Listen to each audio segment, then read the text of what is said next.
తెలంగాణ రాష్ట్ర ప్రభుత్వ విశ్రాంత ఉద్యోగుల సంఘం రాష్ట్ర శాఖ ప్రచురించిన నూతన సంవత్సరం 2026 క్యాలెండర్ డైరీలను ఈరోజు greater Hyderabad municipal corporation Ramachandrapuram division corporator Borugadda Pushpa Nagesh Ramachandrareddy నగర్లోని తన నివాసంలో ఆవిష్కరించారు.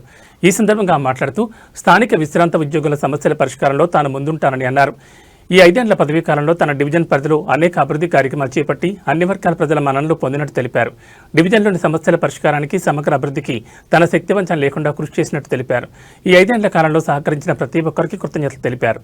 వయోవృద్ధులైన విశ్రాంత ఉద్యోగుల సహకారం వెలకట్టలేదన్నారు.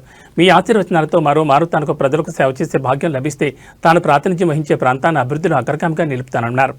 విశ్రాంత ఉద్యోగుల కోసం సంపూర్ణ సమాచారంతో దినచర్య పుస్తకం కాలమానని ప్రచురించిన తెలంగాణ రాష్ట్ర ప్రభుత్వ విశ్రాంత ఉద్యోగుల సంఘం రాష్ట్ర బాధ్యులకు ఈ సందర్భంగా అభినందనలు తెలిపారు. ఈ కార్యక్రమంలో విశ్రాంత రాష్ట్ర ప్రభుత్వ ఉద్యోగుల సంఘం రామచంద్రాపురం మండల శాఖ ప్రధాన కార్యదర్శి సిహెచ్ రాములు, తెలంగాణ రాష్ట్ర ప్రభుత్వ విశ్రాంత ఉద్యోగుల సంఘం రాష్ట్ర ఉపాధ్యక్షులు గుండం మోహన్ రెడ్డి, రామచంద్రాపురం మండల శాఖ ఆర్థిక కార్యదర్శి బస్వరాజ్, అసోసియేట్ అధ్యక్షులు మధుసూదన్ శర్మ, జిల్లా శాఖ ఉపాధ్యక్షులు టి నాగభూషణం, రాష్ట్ర క్రమశిక్షణ కమిటీ సభ్యులు శంకర్ తదితరులు పాల్గొన్నారు.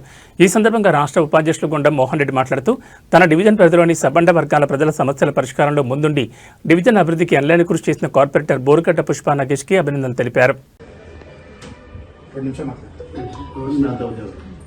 అందరికీ నమస్కారం. మరి రోజు ఎంప్లాయీ రిటైర్మెంట్ అయ్యి మరి వాళ్ళు అందరు కలిసేసి ఒక సంగమాన్ని పెట్టుకొని మరి ప్రతి నెల మీటింగ్ పెట్టుకుంటూ మరి అందులో నన్ను ఆహ్వానించు మరి ఈ క్యాలెండర్ వినాయకృష్ణ చేద్దామని చెప్పేసి చెప్పడం జరిగింది. సరే అని చెప్పేసి కూడా ఈరోజు చేయడం జరిగింది.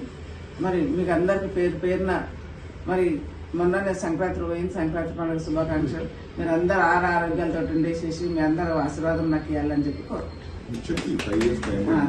ఇప్పుడు 5 సంవత్సరాలు కూడా మరి వాళ్ళ ఆశీర్వాదంతో వాళ్ళు నా మీద పెట్టిన నమ్మకాన్ని ఉమ్ము చేయకుండా మరి 5 సంవత్సరాలు ఏ విధంగా అయితే కొనసాగించడమో మీ ఆశీర్వాదంతో ఇంకా అంచెలంచెలుగా ముందుకు తీసుకోవాలని చెప్పేసి మీరు అందరినీ కోరుకుంటూ మీకు బిల్డింగ్ కూడా 65 లక్షలతో కూడా శాంక్షన్ చేయడం జరిగింది. మీరందరూ కూర్చొని మీటింగ్ పెట్టుకునే విధంగా చేసిస్తానని మీకు హామీ ఇవ్వడం జరిగింది. అది ఎప్పుడూ అయిపోయేది, కొన్ని కారణాల వలన ఆగిపోయింది. ఇప్పుడన్నా తొందరగా చేద్దామని చెప్పేసి ఉద్దేశంతో అది 65 లక్షలతో కూడా తొందరనే కొబ్బరికాయ కొడదామని చెప్పేసి కూడా ఈ సందర్భంగా తెలియజేస్తూ మీరందరూ ఆరోగ్యాలతో ఉండి మీ అందరి ఆశీర్వాదం నా మీద ఉండాలని చెప్పి కోరుకుంటున్నాను.